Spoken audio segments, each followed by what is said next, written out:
बंधु माने आगामी 3 दिन मध्य आपणक जीवन में कौन घटवाक जाउछि ताहा शुणी आपण आश्चर्य होइजिबे। एई सत्य शुणिबा परे आपण निश्चित भाबरे कहिबे शेषरे सेही दिन आसीगला। बंधु माने एपरि शुभ ग्रहर परिवर्तन एवं सौभाग्यर समय बारंबार आसे नाही। आपणक राशि पाई एक राजयोग सृष्टि हेउछि एवं आपणक जीवन परिवर्तन हेबा पाई जाउछि। एई दुनियार कोनोसी शक्ति आपणको अटकाई पारिबो नाही। आपण एही जुग को शासन करिवे। जो माने थरे आपणको तुच्छ मने करुथिले से माने शीघ्र आपणको सम्मान रे प्रणाम करिवे। तथापि जो माने ए वीडियो को शेष पर्यंत देखंती केवल से माने ही सेमानक जीवन काल रे ए शुभ खबर पाइबे। मु आगामी 3 दिन मध्य आपणक पाई अपेक्षा करिथिबा निर्दिष्ट शुभ खबर विषय विस्तारित भाबरे वर्णना करिबी। तेणु दया करी ध्यान देई देखंतु। आरंभ करिबा पूर्वरु मो माता राणींकर समस्त प्रकृत भक्तों को अनुरोध करुछि जे कमेंट बॉक्स रे भक्ति एवं श्रद्धार सहित जय माता दी लिखंतु। आपण एवं आपणक परिवारर प्रत्येक परिवार पाई प्रत्येक आशीर्वाद एवं प्रेम पाइबे। मु सर्वशक्ति मानक द्वारा नियंत्रित ग्रह परिवर्तन विषय मध्य कहिबी जिए आम कार्य आधार रे आमको पुरस्कार दियंती। जो माने भल काम करंती से माने निश्चित भाबरे निज जीवन रे मंगल अनुभव करिवे। जदि ईश्वरंकर न्याय केतेबेले विलंब होई पारे किंतु एहा केबे अंध नुहे। अतीत रे आपण करिथिबा अपार परिश्रम जोगु आपणक कुंडली रे ग्रह गति अत्यंत अनुकूल हेउछि। बंधु माने आपण हुई तो आपणक कठिन परिश्रमर फल एपर्यंत देखि नाहंती किंतु एक समय आसुछि एक पर्याय जहाँ आपणक पाई महान समृद्धि आनिब। खबर आसुछि गोटिए परे गोटिए जहाँ आपणक आनंद रे नाचिबाको बाध्य करिब। मु एहार ग्यारंटी देउछि। आपणक कुंडली रे ग्रह संरचना परिवर्तन हेउछि। आपण हुए तो सेमानक पाखकु जाइथिबे जो माने अतीत रे आपणकु समर्थन करि नथिले किंतु वर्तमान से लोक माने आपणको अनुतापर सहित चाहिए। जदि मु केबे भूल करिथिली तेबे मु आपणको क्षमा प्रार्थना करुछि किंतु आपणको मोर परामर्श हेउछि आउ केबे भी काहाको अंध भाबरे विश्वास करंतु नाही। आपणकर भल काम एवं परमेश्वरंकर कृपा द्वारा आपण जीवन रे एक सुंदर समय आसुछि। तेनु एहाको मने रखंतु एवं भिडियोटी को सतर्कतार सहित एवं शांत भाबरे देखंतु। आपण आपणकर कान को विश्वास करि पारिबे नाही। मु जे खबर देबाकू जाउछि ताहा आपणको आश्चर्य करि देब। विश्वास करंतु बंधु माने आपण जे सत्य सुनिबाकू जाउछंती ताहा पृथ्वी को ध्वंस करि देब। मंगल ग्रहर स्थिति परिवर्तन हेउछि एवं आपणकर कुंडली रे शनिंकर स्थान आपणक जीवन रे बड़ बाधा किंबा एक गभीर संकट सृष्टि हेबार संभावना को सूचाई देउछि। तेनु आपण अत्यंत सतर्क रहिबाको पड़िबो। एही समय आपणक पाई गुरुत्वपूर्ण प्रमाणित हेबाकू जाउछि जहाँ आपणक पाई सर्वोत्तम परिवर्तन आनिपारे। तो बंधु माने यह मने रखिबा गुरुत्वपूर्ण जे गत किछि वर्ष धरि आपणक जीवन रे कष्ट द्रुत गति रे व्यापी चलीछि एवं आपण सबु बेले समस्या सहित संघर्ष करूछंती। मु भल भाबरे बुझी पारुछि जे शत्रु माने आपणक उपरे खराब नजर पकाइछंती एवं आपणकर जीवन को नष्ट करिबाको निरंतर चेष्टा करूछंती। मु आपणको जणाइबाको चाहूछि जे ही व्यक्ति आपणको विरुद्ध रे कला जादू व्यवहार करिबाको बारंबार चेष्टा करिछि। आपणको नष्ट करिबा पई विभिन्न गुप्त रीति नियोजन करूछि किंतु प्रत्येक थर विफल होइछि कारण आपणक परिवार देवतांक आशीर्वाद कुल देवतांक आशीर्वाद एवं आपणक पितृपुरुषंक आशीर्वाद आपणक उपरे दृढ़ भाबरे रहिछि। आपणक कुल देवता एवं पूर्व पुरुष आपणको व्यक्तिगत भाबरे सुरक्षा दियंती। सेथिपाई सेमाने जहा कले मध्य सेमाने केबे भी आपणकर क्षति करि पारिबे नाही। तथापि सेई व्यक्ति गुप्त किंबा तांत्रिक अभ्यास रे लिप्त हेबा निश्चित भाबरे आपणक दैनंदिन जीवन को प्रभावित करे। फलस्वरूप आपणक योजना विफल हुए एवं आपणक इच्छार फलाफल प्रायतः आपण जहा उद्देश्य करिथिले ताहार विपरीत होइथाय। यह आपणक जीवन प्रति संपूर्ण निराशा एवं निष्क्रियतार भावना को नहीं थाए। तथापि बंधु माने दया करी ध्यान दियंतु जे आपणक अस्तित्व प्रति एपरी हताशा किंबा विरक्तिर कौनसी आवश्यकता नहीं। समय आसुछि जेतेबेले ଆପଣଙ୍କ ସମସ୍ୟାର ଅନ୍ତ ଘଟିବ। ମୁଁ ଜାଣେ ଆପଣ ଆର୍ଥିକ କଷ୍ଟ, ଟଙ୍କାର ଅଭାବ ଏବଂ ଆପଣଙ୍କ ପାରିବାରିକ ସମ୍ପର୍କରେ ଫାଟ ବିଷୟରେ ଗଭୀର ଚିନ୍ତିତ। ତଥାପି ଆଜିର ଭିଡ଼ିଓରେ ଆପଣ ଏହି ସମସ୍ତ ସମସ୍ୟାର ସମାଧାନ ପାଇବେ। ଆପଣଙ୍କର ସମସ୍ତ ଚିନ୍ତା ଦୂର ହେବାର ସମୟ ଆସିଛି। ଆପଣ ସହ୍ୟ କରିଥିବା ଦୁଃଖ ଏବଂ ଯନ୍ତ୍ରଣା ବନ୍ଦ ହୋଇଯିବ ଏବଂ ଆପଣ ଜୀବନରେ ଅଧିକ ସୁଖ ଏବଂ ପରିପୂର୍ଣ୍ଣତା ଅନୁଭବ କରିବାକୁ ଯାଉଛନ୍ତି। ଆପଣଙ୍କର ଭାଗ୍ୟ ଚମକିବାକୁ ଯାଉଛି। ବନ୍ଧୁମାନେ, ଆପଣଙ୍କ ଜୀବନରେ ଏକ ଚମତ୍କାର ଘଟିବାକୁ ଯାଉଛି, ଯାହାକୁ ଆପଣ ନିଜ ଆଖିରେ ଦେଖିବେ। ଏହା ଆପଣଙ୍କ ପାଇଁ ଅତ୍ୟନ୍ତ ସ୍ୱତନ୍ତ୍ର ଏବଂ ମୂଲ୍ୟବାନ ସମୟ ହେବା ପାଇଁ ଯାଉଛି। ଭଗବାନ ଶନିଦେବଙ୍କର କୃପା ଆପଣଙ୍କ ଉପରେ ରହିବ ଏବଂ ଆପଣଙ୍କର ଭାଗ୍ୟର ଚକ ଆପଣଙ୍କ ସପକ୍ଷରେ ଘୁରିବାକୁ ଯାଉଛି। ସଠିକ୍ ଯୋଜନା, କଠିନ ପରିଶ୍ରମ ଏବଂ ଧୈର୍ଯ୍ୟ ସହିତ ଉତ୍କୃଷ୍ଟ ଫଳାଫଳ ପାଇଁ ସୁଯୋଗ ସ୍ପଷ୍ଟ ଭାବରେ ଦୃଶ୍ୟମାନ ହୁଏ। ସେଥିପାଇଁ ମୁଁ ଆପଣଙ୍କୁ କହୁଛି ଯେ ଆଜି ଆମେ 3ଟି ଭିନ୍ନ ଉତ୍ସରୁ 3ଟି ଅବିଶ୍ୱସନୀୟ ଆଶ୍ଚର୍ଯ୍ୟଜନକ ଖବର ପାଇଛୁ। ଆପଣ ଖୁସି ଖବର ପାଇବେ ଏବଂ ପ୍ରଚୁର ଆର୍ଥିକ ପୁରସ୍କାର ପାଇବେ। ଋଣ ଏବଂ ସେହିଭଳି ସବୁ ବୋଝ ଶେଷରେ ଦୂର ହେବ ଏବଂ ଆପଣଙ୍କର ଜୀବନରେ ବହୁତ ଉନ୍ନତି ହେବ। ବନ୍ଧୁମାନେ, ଭିଡ଼ିଓଟିକୁ ମଜା ବୋଲି ଭାବି ସ୍କିପ୍ କରନ୍ତୁ ନାହିଁ। ମୁଁ ଏହି ବିଶେଷ ସୂଚନା ଆପଣଙ୍କ ପାଖକୁ ଆଣିବା ପାଇଁ ବହୁତ ପ୍ରୟାସ କରିଛି। ବ୍ରହ୍ମାଣ୍ଡ ଆପଣଙ୍କୁ ପଠାଉଥିବା ସଂକେତ ଗୁଡ଼ିକୁ ବୁଝିବାକୁ ଚେଷ୍ଟା କରନ୍ତୁ। ଦିବ୍ୟତାର ପଥ ଅଗମ୍ୟ। ଯେତେବେଳେ ମହାଦେବ, ଭଗବାନ ବିଷ୍ଣୁ ଏବଂ ଦେବୀ ମହାଲକ୍ଷ୍ମୀ କାହା ଉପରେ ସେମାନଙ୍କର କୃପା ବୃଷ୍ଟି କରନ୍ତି, ସେମାନଙ୍କର ଜୀବନ ସ୍ୱର୍ଗ ପରି ହୋଇଯାଏ। ତୃତୀୟ ଏବଂ ସବୁଠାରୁ ଗଭୀର ସଂକେତକୁ ଧ୍ୟାନର ସହିତ ଶୁଣନ୍ତୁ। କିଛି ଲୋକଙ୍କ ଜୀବନରେ ପରିସ୍ଥିତି ସୃଷ୍ଟି ହୋଇପାରେ ଯେଉଁଠାରେ ଅଟକି ରହିଥିବା ଟଙ୍କା ପୁନରୁଦ୍ଧାର ହୁଏ ଏବଂ ସେମାନଙ୍କର ଆର୍ଥିକ ସ୍ଥିତି ହଠାତ୍ ମଜବୁତ ହୁଏ। ପୁରୁଣା ଋଣ ପରିଶୋଧ ହୋଇପାରେ, ସମ୍ପତ୍ତିରୁ ଲାଭ ମିଳିପାରେ କିମ୍ବା ଆୟର ଏକ ନୂତନ ଉତ୍ସ ଆବିଷ୍କୃତ ହୋଇପାରେ, ଯାହା ଆପଣଙ୍କୁ ବହୁତ ଆଶ୍ୱସ୍ତି ଦେଇଥାଏ ଏବଂ ଶୀଘ୍ର ଅଗ୍ରଗତି କରିବାକୁ ସକ୍ଷମ କରିଥାଏ। ଏପରି ଏକ ପର୍ଯ୍ୟାୟ ଆବିର୍ଭାବ ହୁଏ ଯେତେବେଳେ ଆପଣଙ୍କର କାର୍ଯ୍ୟ ପୁଣ୍ୟପୂର୍ଣ୍ଣ ହୋଇଥାଏ, ଆପଣଙ୍କର ମାନସିକତା ସକାରାତ୍ମକ ହୋଇଥାଏ ଏବଂ ଆପଣ ନିରନ୍ତର କଠିନ ପରିଶ୍ରମ କରିଥାନ୍ତି। ବନ୍ଧୁମାନେ, ଅନେକ ଲୋକ ଟଙ୍କା ରୋଜଗାର କରନ୍ତି କିନ୍ତୁ ଏହାକୁ ସଞ୍ଚୟ କରିବାରେ ବିଫଳ ହୁଅନ୍ତି, ପ୍ରାୟତଃ ଅଯଥା ଖର୍ଚ୍ଚରେ ନଷ୍ଟ କରନ୍ତି। ଯଦି ଆପଣ ଆପଣଙ୍କର ଆର୍ଥିକ ପରିଚାଳନା ବୁଦ୍ଧିମାନ ଭାବରେ ନ କରନ୍ତି, ତେବେ ଆପଣ କିପରି ଜୀବନରେ ଆଗକୁ ବଢ଼ିପାରିବେ? ଜ୍ୟୋତିଷ ଶାସ୍ତ୍ର ଅନୁସାରେ ଗୁରୁ, ଶୁକ୍ର ଏବଂ ଚନ୍ଦ୍ରଙ୍କର ଶୁଭ ପ୍ରଭାବ ଆର୍ଥିକ ଉନ୍ନତି ପାଇଁ ନୂତନ ସୁଯୋଗ ସୃଷ୍ଟି କରିପାରେ। ଯଦିଓ ଏହା ଜଣେ ବ୍ୟକ୍ତିଙ୍କର ଜନ୍ମ କୁଣ୍ଡଳୀ ଏବଂ ବର୍ତ୍ତମାନର ଗ୍ରହ ସଂଯୋଜନ ଉପରେ ନିର୍ଭର କରେ। ଆମେ ଯେଉଁ ସୂଚନା ସେୟାର କରୁଛୁ ତାହା ବିଜ୍ଞ ପରାମର୍ଶଦାତାଙ୍କ ସହିତ ପୁଙ୍ଖାନୁପୁଙ୍ଖ ବିଶ୍ଳେଷଣ ଏବଂ ପରାମର୍ଶର ଫଳାଫଳ। ଆମେ ଏହି ବିଶେଷ ଭିଡ଼ିଓକୁ ବହୁତ ଯତ୍ନର ସହିତ ପ୍ରସ୍ତୁତ କରିଛୁ, ତେଣୁ ଏହାକୁ ମଜା ବୋଲି ଭାବନ୍ତୁ ନାହିଁ। ଯଦିଓ ଗ୍ରହଗୁଡ଼ିକ ସୁଯୋଗ ପ୍ରଦାନ କରନ୍ତି, ସେହି ସୁଯୋଗ ଗୁଡ଼ିକର ଲାଭ ପାଇବା ପାଇଁ କଠିନ ପରିଶ୍ରମ, ସଠିକ୍ ନିଷ୍ପତ୍ତି ନେବା ଏବଂ ଗଭୀର ପ୍ରତିବଦ୍ଧତା ଆବଶ୍ୟକ। ଯଦି ଆପଣ କୋଟିପତି ହେବାକୁ ଚାହାନ୍ତି, ତେବେ ଆପଣଙ୍କୁ ପ୍ରଥମେ ଆପଣଙ୍କର ମାନସିକତାକୁ ମଜବୁତ କରିବାକୁ ପଡ଼ିବ। କେବଳ ସେତେବେଳେ ହିଁ ଆପଣ ଶୀଘ୍ର ମହାନ ସଫଳତା ଏବଂ ପ୍ରମୁଖ ମାଇଲଖୁଣ୍ଟ ହାସଲ କରିପାରିବେ, ନଚେତ୍ ଆପଣ ଅନୁତାପରେ ପୂର୍ଣ୍ଣ ଜୀବନ ବିତାଇ ପାରନ୍ତି। ବନ୍ଧୁମାନେ, ବ୍ରହ୍ମାଣ୍ଡରେ ଗୁରୁତ୍ୱପୂର୍ଣ୍ଣ ଗ୍ରହ ପରିବର୍ତ୍ତନ ଘଟିଛି, ଯାହା ସିଧାସଳଖ ଆପଣଙ୍କ ଜୀବନକୁ ପ୍ରଭାବିତ କରିବ। ଯଦି ଆପଣ ଆପଣଙ୍କ ଜୀବନରେ ଦେବୀ ମହାଲକ୍ଷ୍ମୀ ଏବଂ ପ୍ରଭୁ ଶ୍ରୀହରି ବିଷ୍ଣୁଙ୍କର ବିଶେଷ କୃପା ଜାରି ରଖିବାକୁ ଚାହାନ୍ତି, ତେବେ ଆପଣ ପ୍ରତ୍ୟେକ ଦିନ ଭକ୍ତିର ସହିତ ଓମ୍ ଶ୍ରୀ ମହାଲକ୍ଷ୍ମୀ ନମଃ ମନ୍ତ୍ର ଜପ କରନ୍ତୁ।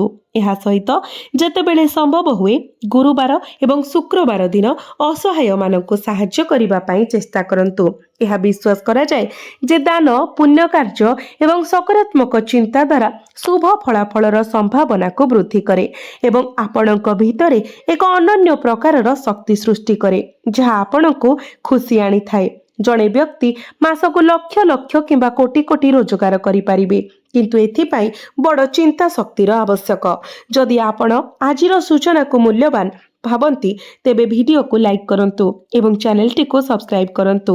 ବନ୍ଧୁମାନେ, ଆପଣ ଯେଉଁ କ୍ଷେତ୍ରରେ ବାଛନ୍ତୁ ସେଥିରେ ଆପଣ ମହାନ ସଫଳତା ପ୍ରାପ୍ତ କରିବେ। ଏହି ଯୁଗର ସବୁଠାରୁ ଗୁରୁତ୍ୱପୂର୍ଣ୍ଣ ସକାରାତ୍ମକ ଘଟଣା ଆପଣଙ୍କ ଜୀବନରେ ଘଟିବ। ଆପଣଙ୍କର ସୌଭାଗ୍ୟ ଆପଣଙ୍କ ପ୍ରତି ଈର୍ଷା କରୁଥିବା ଲୋକଙ୍କର ଈର୍ଷାକୁ ଆହୁରି ପ୍ରଜ୍ୱଳିତ କରିଦେବ। ଯେତେବେଳେ ଆପଣ ଆଗକୁ ବଢ଼ି ଚାଲିବେ, ଆପଣଙ୍କ ଜୀବନରେ କୌଣସି ଜିନିଷର ଅଭାବ ହେବ ନାହିଁ। ଧନ 3ଟି ଭିନ୍ନ ଭିନ୍ନ ଉତ୍ସରୁ ପ୍ରବାହିତ ହେବାକୁ ଯାଉଛି। ଏକ ସମ୍ଭାବନା ଯାହା ଅନେକଙ୍କୁ ଆଶ୍ଚର୍ଯ୍ୟ କରିଛି। ଯେଉଁମାନେ ବର୍ତ୍ତମାନ ନିଷ୍କ୍ରିୟ ଅଛନ୍ତି ସେମାନେ ମଧ୍ୟ ଟଙ୍କା ପାଇବେ। ସେମାନଙ୍କର ପୂର୍ବ କଠିନ ପରିଶ୍ରମ, ପୁଣ୍ୟ କାର୍ଯ୍ୟ ଏବଂ ସେମାନଙ୍କର ପୂର୍ବପୁରୁଷଙ୍କର ଆଶୀର୍ବାଦ ପାଇଁ ଧନ ସେମାନଙ୍କ ପାଖକୁ ଆସିବ। ଯାହା ଘଟିବା ପାଇଁ ନିର୍ଦ୍ଦିଷ୍ଟ ତାହା ଘଟିବ। କେହି ବି ଏହାକୁ ରୋକିପାରିବେ ନାହିଁ। ମୁଁ ଆପଣଙ୍କୁ ପ୍ରଥମେ ଭଲ କାମ କରିବା ପାଇଁ କହୁଛି। ସ୍ୱୟଂ ଈଶ୍ୱର ମଧ୍ୟ ତାଙ୍କ ନିଜ କର୍ମର ପରିଣାମରୁ ରକ୍ଷା ପାଇପାରିଲେ ନାହିଁ। ଜଣେ ଯେତେ ମହାନ ଦେବତା ହୁଅନ୍ତୁ ନା କାହିଁକି, ସେମାନଙ୍କୁ ମଧ୍ୟ ସେମାନଙ୍କର କର୍ମର ପରିଣାମ ଭୋଗ କରିବାକୁ ପଡ଼ିଛି। ପ୍ରଭୁ ଶ୍ରୀରାମ ହୁଅନ୍ତୁ କିମ୍ବା ପ୍ରଭୁ ଶ୍ରୀକୃଷ୍ଣ, ଆମକୁ ଆମର ବର୍ତ୍ତମାନର ଜୀବନ କାଳରେ ପୂର୍ବ ଜନ୍ମରେ କରାଯାଇଥିବା ଭଲ ଏବଂ ଖରାପ କାର୍ଯ୍ୟର ଫଳ ଭୋଗ କରିବାକୁ ପଡ଼ିବ। ଏବଂ ଯେପରି ଆପଣ ଜାଣନ୍ତି, ଜଣେ ରାଜାଙ୍କୁ ଏତେ ଲୋକଙ୍କ ଠାରୁ ସମାଲୋଚନା ଏବଂ ଅପମାନ ସହିବାକୁ ପଡ଼ିଥାଏ। ରାଜା ହେବା ପାଇଁ ଜଣେ ବ୍ୟକ୍ତିଙ୍କୁ ଏକ ଅନନ୍ୟ ପ୍ରକାରର ସହନଶୀଳତା ଆବଶ୍ୟକ। ଜଣେ ରାଜା ଏପରି ଗୁଣ ଧାରଣ କରିବା ଉଚିତ। ଏହି ସମୟରେ ପ୍ରଭୁ ହନୁମାନ ମଧ୍ୟ ଆପଣଙ୍କ ଉପରେ ତାଙ୍କର କୃପା ପ୍ରଦାନ କରୁଛନ୍ତି। ସେ ପ୍ରଥମ ବ୍ୟକ୍ତି ହେବେ ଯିଏ ଆପଣଙ୍କର ଜୀବନର ସମସ୍ୟାର ସମାଧାନ କରିବେ ଏବଂ ଆପଣଙ୍କୁ ଆଗକୁ ବଢ଼ିବା ପାଇଁ ପ୍ରେରଣା ଦେବେ। କଥାଟି ହେଉଛି ସବୁ କିଛି ଭଲ ପାଇଁ ଘଟେ ଏବଂ ଏହା ସମ୍ପୂର୍ଣ୍ଣ ସତ୍ୟ। କେତେକ ସମୟରେ ଆମେ ଛୋଟ ଛୋଟ କଥା ପାଇଁ ଈଶ୍ୱରଙ୍କ ଉପରେ ବିରକ୍ତ କିମ୍ବା କ୍ରୋଧିତ ହୋଇଥାଉ। ଭୁଲିଯାଉ ଯେ ସେ ଯାହା କରନ୍ତି ତାହା ଶେଷରେ ଆମ ଭଲ ପାଇଁ। ତେଣୁ ଆଜି ସନ୍ଧ୍ୟା ପରେ ଆପଣଙ୍କୁ ଶୁଭ ଖବର ମିଳିବାର ଏକ ଦୃଢ଼ ସମ୍ଭାବନା ଅଛି। ଏହି ସମୟ ମଧ୍ୟରେ ଅନେକ ଲୋକ ଖୁସି ପାଇବାକୁ ଯାଉଛନ୍ତି ଏବଂ ଦେବୀ ମହାଲକ୍ଷ୍ମୀ ସ୍ୱୟଂ ଆପଣଙ୍କ ଘରକୁ ଆଶୀର୍ବାଦ କରିବେ। ବନ୍ଧୁମାନେ, ଆଜିଠାରୁ ଆପଣଙ୍କୁ ଆପଣଙ୍କର ପ୍ରୟାସ ବୃଦ୍ଧି କରିବାକୁ ପଡ଼ିବ। ସମୟ ନଷ୍ଟ କରିବା କିମ୍ବା ଅଯଥା ଟଙ୍କା ଖର୍ଚ୍ଚ କରିବାରୁ ବଞ୍ଚନ୍ତୁ। ଯଦି ଆପଣ ମହାନତା ହାସଲ କରିବାକୁ ଆକାଂକ୍ଷା କରନ୍ତି, ତେବେ ଆପଣଙ୍କୁ ଆପଣଙ୍କର ଶକ୍ତି ଏବଂ ସମ୍ବଳକୁ ସଠିକ ଦିଗରେ ବ୍ୟବହାର କରିବାକୁ ପଡ଼ିବ। ଯଦି ଆପଣ ବାହାରେ ଥିବା ସମୟରେ କୌଣସି ଅଜଣା ବ୍ୟକ୍ତି ଆପଣଙ୍କୁ ଉସ୍କାଇଥାଏ, ତେବେ ପ୍ରତିଶୋଧ ନିଅନ୍ତୁ ନାହିଁ, ବରଂ ସେମାନଙ୍କୁ ଅଣଦେଖା କରନ୍ତୁ। ଆଗକୁ ବଢ଼ନ୍ତୁ ଏବଂ ଶାନ୍ତ ରୁହନ୍ତୁ। ଭାଗ୍ୟ ନିଜେ ଉତ୍ତର ଦେବ। ଆପଣଙ୍କୁ କେବଳ ଆପଣଙ୍କର କାର୍ଯ୍ୟ ଉପରେ ଧ୍ୟାନ ଦେବାକୁ ପଡ଼ିବ। ଆମେ ଆପଣଙ୍କର ରାଶିଫଳ ସମ୍ବନ୍ଧୀୟ କିଛି ବିଶେଷ ସୂଚନା କହିବାକୁ ଯାଉଛୁ, ଯାହା ଆପଣଙ୍କ ପାଇଁ ଜାଣିବା ଅତ୍ୟନ୍ତ ଗୁରୁତ୍ୱପୂର୍ଣ୍ଣ। ଧ୍ୟାନ ଦେଇ ଶୁଣନ୍ତୁ।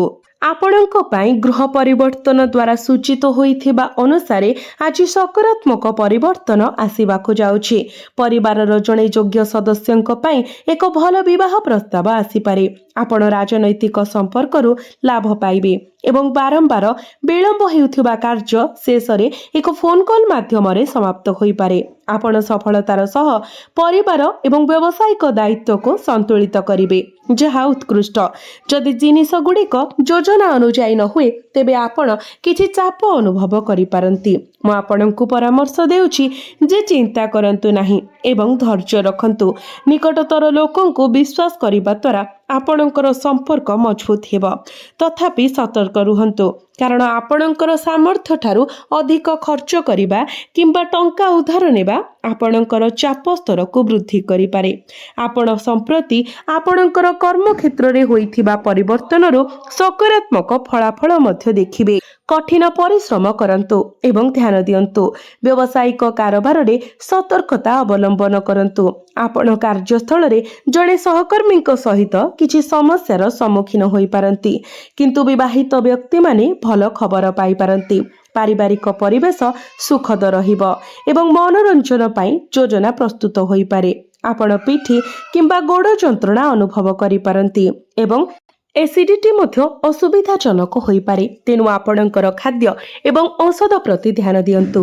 ଆଜି ଆପଣଙ୍କର ଆତ୍ମବିଶ୍ୱାସ ଏବଂ ନେତୃତ୍ୱ କ୍ଷମତା ବୃଦ୍ଧି ପାଇବ ଏବଂ ଆପଣଙ୍କ ପରିବାର ଆପଣଙ୍କ ଯୋଜନା ଏବଂ ନିଷ୍ପତ୍ତିକୁ ସମର୍ଥନ କରିବ। ବ୍ୟବସାୟିକ ଲାଭ ଆପଣଙ୍କ ଆଶାଠାରୁ ଅଧିକ ହୋଇପାରେ। ଗୋଟିଏ ଛୋଟ ସଫଳତା ଆପଣଙ୍କ ଘରେ ଏକ ଆନନ୍ଦଦାୟକ ପରିବେଶ ଆଣିବ ଏବଂ ଆପଣଙ୍କ ପାଇଁ ପଦୋନ୍ନତି କିମ୍ବା ନୂତନ ଦାୟିତ୍ୱ ଆସିବାର ସୂଚନା ଅଛି। ପରିଚାଳନା, ବାୟୋମେଡିକାଲ ବିଜ୍ଞାନ, ଇଞ୍ଜିନିୟରିଂ, କଳା ଏବଂ ସାମ୍ବାଦିକତା ଭଳି କ୍ଷେତ୍ରର ବୃତ୍ତିଗତମାନେ ଗୁରୁତ୍ୱପୂର୍ଣ୍ଣ ସୁଯୋଗର ସମ୍ମୁଖୀନ ହୋଇପାରନ୍ତି। ବିଶେଷ କରି ସାମ୍ବାଦିକମାନେ ପ୍ରମୁଖ ସାକ୍ଷାତକାର ନେବା କିମ୍ବା ବିଶେଷ କାହାଣୀ ଉପରେ କାମ କରିବାର ସୁଯୋଗ ପାଇପାରନ୍ତି। ଆପଣ ଆପଣଙ୍କ ଦଳକୁ ପ୍ରଭାବଶାଳୀ ଭାବରେ ମାର୍ଗଦର୍ଶନ କରିବାରେ ଏବଂ ଗୁରୁତ୍ୱପୂର୍ଣ୍ଣ ନିଷ୍ପତ୍ତି ନେବାରେ ସଫଳ ହେବେ। ଆପଣଙ୍କ ବନ୍ଧୁତା ଏବଂ ସମ୍ପର୍କରେ ଉଷ୍ମତା ଏବଂ ଖୁସି ରହିବ। ଆପଣ ଆପଣଙ୍କର ପାର୍ଟନରଙ୍କ ସହିତ କିଛି କ୍ୱାଲିଟି ଟାଇମ୍ ମଧ୍ୟ ସ୍ପେଣ୍ଡ କରିବାର ସୁଯୋଗ ପାଇବେ। ଅବିବାହିତ ବ୍ୟକ୍ତିମାନେ ଦୀର୍ଘ ସମୟ ଧରି ପ୍ରଶଂସା କରୁଥିବା ବ୍ୟକ୍ତିଙ୍କ ଠାରୁ ସକାରାତ୍ମକ ପ୍ରତିକ୍ରିୟା ପାଇପାରନ୍ତି ଏବଂ ଏକ ବନ୍ଧୁତା ଏକ ପ୍ରେମ ସମ୍ପର୍କରେ ପରିଣତ ହୋଇପାରେ। ଆପଣଙ୍କର ଶକ୍ତି ସ୍ତର ଉଚ୍ଚ ରହିବ, ଯଦିଓ ପର୍ଯ୍ୟାପ୍ତ ବିଶ୍ରାମ ସହିତ କାମକୁ ସନ୍ତୁଳିତ କରିବା ଅତ୍ୟନ୍ତ ଗୁରୁତ୍ୱପୂର୍ଣ୍ଣ। ଆପଣ ଆପଣଙ୍କର ଚର୍ମ କିମ୍ବା ରକ୍ତଚାପ ସମ୍ବନ୍ଧୀୟ ସମସ୍ୟାର ସମ୍ମୁଖୀନ ହୋଇପାରନ୍ତି। ଯାଞ୍ଚ ଏବଂ ଉପଯୁକ୍ତ ଯତ୍ନ ପାଇଁ ଡକ୍ଟରଙ୍କ ସହିତ ପରାମର୍ଶ କରିବା ଆପଣଙ୍କ ପାଇଁ ଲାଭଦାୟକ ହେବ। ଅତ୍ୟଧିକ ପ୍ରୟାସ କରିବା ସତ୍ତ୍ୱେ ଆପଣ ସମ୍ପୂର୍ଣ୍ଣ ସନ୍ତୁଷ୍ଟ ଅନୁଭବ କରିପାରନ୍ତି ନାହିଁ କିମ୍ବା ଆଶା କରାଯାଇଥିବା ଉତ୍ସାହ ପାଇପାରନ୍ତି ନାହିଁ ଏବଂ ଅନ୍ୟମାନଙ୍କ ଠାରୁ ସହଯୋଗର ଆଶା ଅପୂର୍ଣ୍ଣ ରହିପାରେ। ଆୟ ଆଶାଠାରୁ କମ୍ ହୋଇପାରେ ଏବଂ ଆପଣ ଯାତ୍ରା ସମ୍ବନ୍ଧୀୟ ସମସ୍ୟା କିମ୍ବା ମୂଲ୍ୟବାନ ଜିନିଷ ହରାଇବାର ସମ୍ମୁଖୀନ ହୋଇପାରନ୍ତି। ବିଶେଷ କରି ଅପରାହ୍ନରେ ବିରୋଧୀମାନେ ଭୟଙ୍କର ହୋଇପାରନ୍ତି ଏବଂ କ୍ରୋଧ ଯୋଗୁଁ କ୍ଷତି ସହିବାର ଆଶଙ୍କା ଅଛି। ସନ୍ଧ୍ୟା ଅନୁକୂଳ ଦେଖାଯାଉଥିଲେ ମଧ୍ୟ ଆପଣ ତଥାପି ନିଷ୍କ୍ରିୟ କିମ୍ବା ଚିନ୍ତିତ ଅନୁଭବ କରିପାରନ୍ତି। ଆୟ ବୃଦ୍ଧି ପାଇବ ଏବଂ ଆପଣ ରାତିରେ ଆପଣଙ୍କ ପରିବାରର ସାଥ ଉପଭୋଗ କରିବାର ସମ୍ଭାବନା ଅଛି।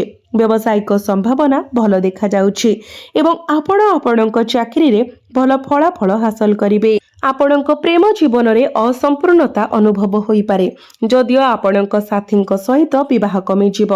ଆପଣଙ୍କ ପିତାମାତା କିମ୍ବା ପରାମର୍ଶଦାତାଙ୍କୁ ପୋଷାକ ଉପହାର ଦେବାକୁ ବିଚାର କରନ୍ତୁ। ସେମାନଙ୍କର ଆଶୀର୍ବାଦ ନିଶ୍ଚିତ କରିବ ଯେ ଆପଣ କେବେ ଏକାକୀ ଅନୁଭବ କରିବେ ନାହିଁ ଏବଂ ଆପଣଙ୍କର କାର୍ଯ୍ୟଗୁଡ଼ିକ ସୁରୁଖୁରୁରେ ଆଗକୁ ବଢ଼ିବ। ସମ୍ପତ୍ତି କିମ୍ବା ଯାନବାହନର କ୍ରୟ କିମ୍ବା ବିକ୍ରୟ ସହ ଜଡ଼ିତ ଏକ କାରବାର ଚୂଡ଼ାନ୍ତ ହୋଇପାରେ। ବଜାରରୁ ବକେୟା ଦେୟ ଆଦାୟ କରିବା ପାଇଁ ଏହା ଏକ ଭଲ ସମୟ। ଆପଣ ଆପଣଙ୍କର ସନ୍ତାନମାନଙ୍କ ସହ ଜଡ଼ିତ ଖୁସି ଖବର ପାଇବେ। ଏକ ସକାରାତ୍ମକ ମାନସିକତାକୁ ପ୍ରୋତ୍ସାହିତ କରିବେ। ତଥାପି ଅନ୍ୟମାନଙ୍କ ପାରିବାରିକ ମାମଲାରେ ହସ୍ତକ୍ଷେପ କରିବାରୁ ଦୂରେଇ ରୁହନ୍ତୁ। ଆପଣଙ୍କ ସନ୍ତାନ ସମ୍ମୁଖୀନ ହେଉଥିବା ସମସ୍ୟାର ସମାଧାନ ପାଇଁ ଆପଣଙ୍କ ସହାୟତା ଆବଶ୍ୟକ ହେବ। କ୍ରୋଧ ଅପେକ୍ଷା ଧୈର୍ଯ୍ୟ ଏବଂ ଶାନ୍ତ ଭାବରେ କଷ୍ଟକର ପରିସ୍ଥିତିକୁ ପରିଚାଳନା କରନ୍ତୁ। ଆପଣ ଆପଣଙ୍କର ବ୍ୟବସାୟରେ ଗୁରୁତ୍ୱପୂର୍ଣ୍ଣ ମାଇଲ ଖୁଣ୍ଟ ହାସଲ କରିବେ ଏବଂ ଆପଣଙ୍କର କଠିନ ପରିଶ୍ରମ ପାଇଁ ଭଲ ପୁରସ୍କାର ପାଇବେ। ତଥାପି ସହଭାଗିତା ବ୍ୟବସାୟରେ ସତର୍କତା ଅବଲମ୍ବନ କରନ୍ତୁ। ଛୋଟ ଭୁଲ ବୁଝାମଣା ସମ୍ପର୍କରେ ତିକ୍ତତା ଆଣିପାରେ। ଆପଣଙ୍କର ପ୍ରୟାସ ଅନୁପାତରେ ତୁରନ୍ତ ବଡ଼ ପରିମାଣର ଲାଭ ଆଶା କରନ୍ତୁ ନାହିଁ। ଘରୋଇ ଜୀବନ ସୁଖଦ ରହିବ ଏବଂ ପାରିବାରିକ କାର୍ଯ୍ୟ ସୁପରିଚାଳିତ ହେବ।